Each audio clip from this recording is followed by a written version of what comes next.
Hello and welcome back to Picture Class. This is part 2 of Brian DePalma's American Giallo New Hollywood trilogy, Blowout. Wait, didn't you do that before? Yes, but this time it's gonna be better. Right? Because remakes are always better.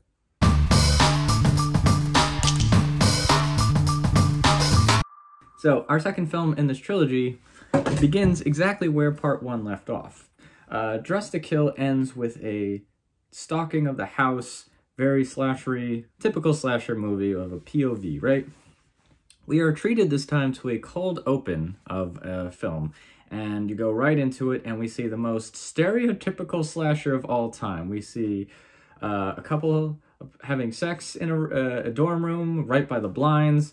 We have a security guard sleazily watching them, and then there's also in the room next door, girls dancing half naked to disco music, and then next door there's another girl who's banging on the wall telling them to shut up. Now, one of the coolest parts of this is the Steadicam inventor actually did this, right? And he had done The Shining, a lot of those scenes, and Steadicam was still kind of new at this point, at least in filmmaking, and this is kind of where you get a lot of those cool tracking shots. So it's DePalma basically doing a cheap, sleazy attempt at slasher movies. He's kind of commenting on the genre that he is almost a part of, but he's not really a part of, right?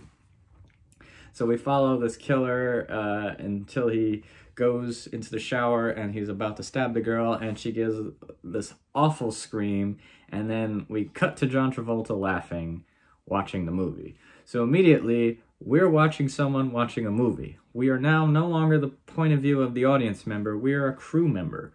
And if you've ever worked on a movie, it's much different than being an audience member. When you work on a movie, you see the same scene over and over. If any of you have ever been an editor, you could hear the same line 150 times, and when you watched a movie that you've made or edited, you're like, oh, that fucking line. That line, you're just like, ugh, it took me so long to get it right. But you're like, what?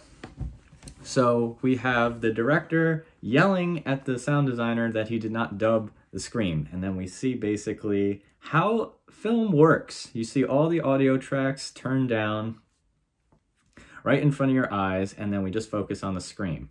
And then he tells her why he hired her, for her looks, not for her scream. And he tells him to get some new wind sounds, because he's like, that stuff you've used it 1,000 times, and a new scream. And then we cut right to the opening credits, which is probably the most effective thing ever. And spoiler alert, if you watch the credits, they put the scream in the credits under a certain character's name. Just saying, it's right there in the credits. So second viewing does make this film a lot better. We then go to John Travolta's character, Jack, who is making a, he's basically going through his sounds, and it's split screen with the television. So the television showing all the expository information that you need to know about a presidential campaign, and giving you all this stuff coming up, right? It's all on the TV, and it's a close-up of the TV, and then we have John Travolta in the background listening to sound effects and then marking them. So you see him, he's a master of knowing what sound effects are. He then goes to record some sounds on a bridge, and then he, takes his shotgun microphone and begins listening. You hear an owl. You see that very cool split diopter shot of the owl and him, and then he hears a car, and then he hears a gunshot, hears a blowout, and then a crash. Basically jumps into action and jumps in to try to save, tries to go in and see who's in the car to save. He sees that the driver is dead, and then he sees Nancy Allen's character banging against the window. During this time, if you see the wide shot, you actually see a character run all the way up across the bridge in there. More on that later. Another fun fact I forgot to mention is the character playing the director is kind of dressed like Brian DePalma. So in a way, it's kind of, Brian DePalma did have this argument legitimately with one of his sound designers, and I think it begat this movie. So he's basically supposed to get sound for this scream for this movie, and he winds up recording this car crash. He goes to the hospital, and then everyone's telling him to forget that this happened. You were never there, the girl wasn't there. Find out that one of the presidential campaign, the person running for president, was in that car, and Nancy Allen, also, again, from Dress to Kill is playing a call girl type thing. More on her in a bit, but she was with the wannabe president, and she finds out that he recorded the accident.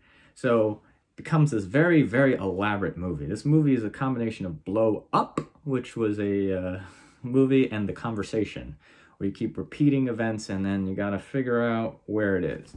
Probably the best element of this movie is the process that John Travolta actually, Jack makes a movie.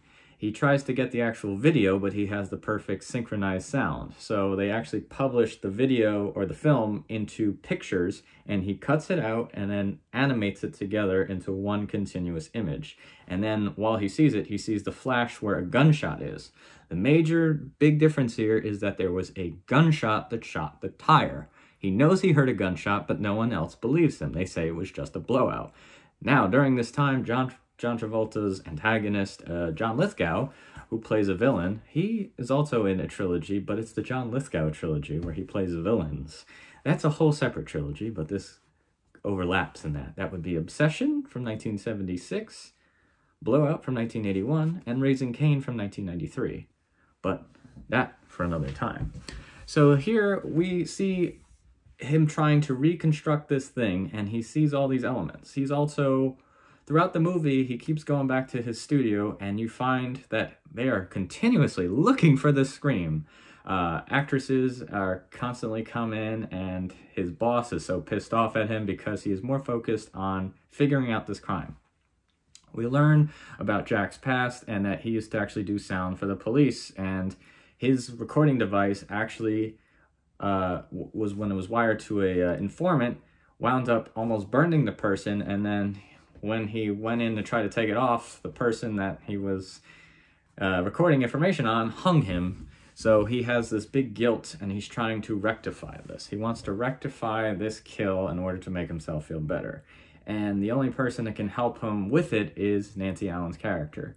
So eventually, the whole movie, he thinks he's onto something. However, John Lithgow is always one step ahead of him because he is basically setting up his own narrative, and he's killing like-minded blondes similar to Nancy Allen because he's eventually going to kill her. And he came up with this Liberty Day Strangler.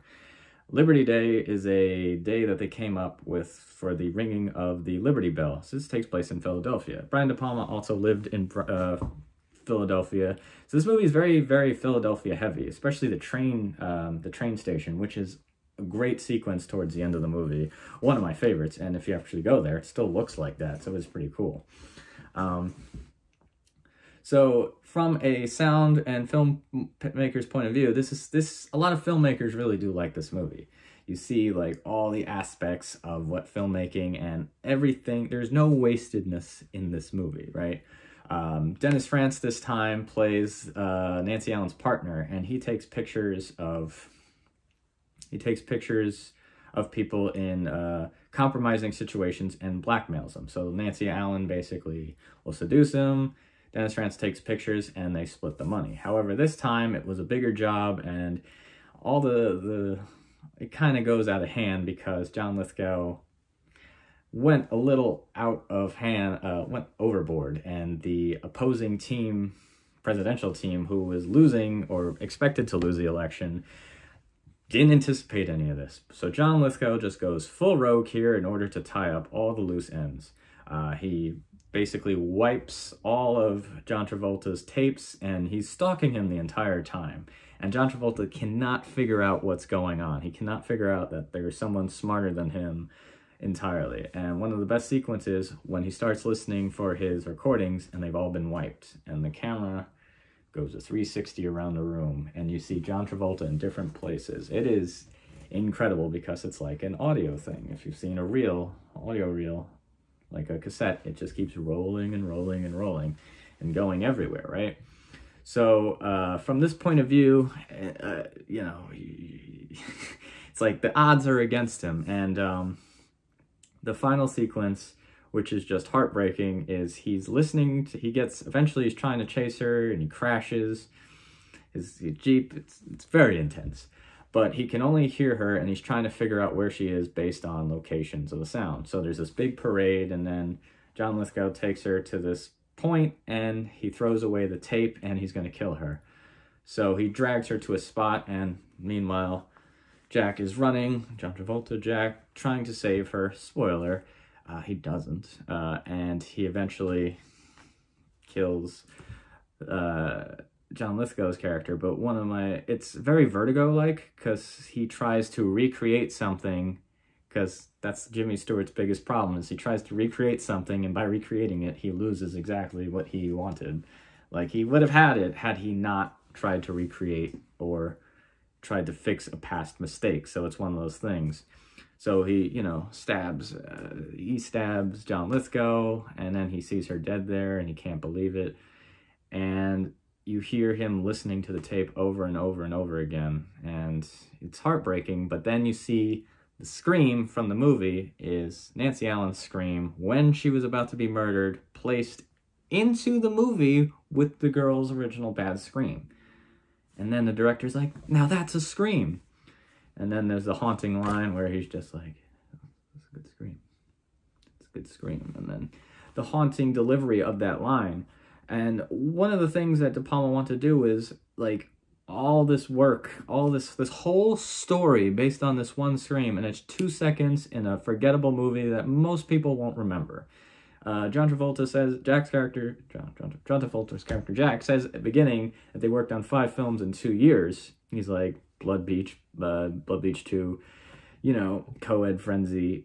And he's not satisfied with the films he's doing. He's not really satisfied with his career. He's just doing it because he can do it, because he's an audio engineer.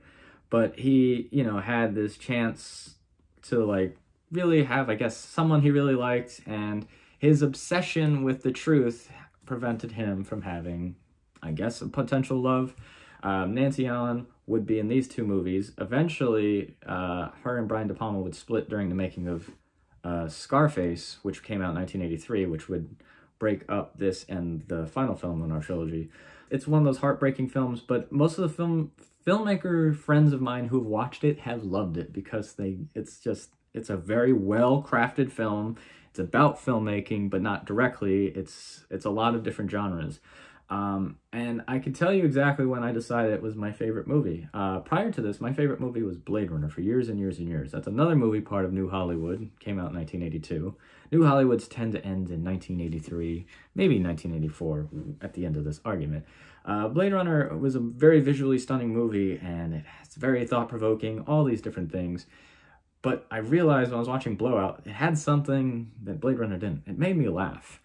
And the scene in question is when John Lithgow is stalking one of his prostitutes, a prostitute to kill.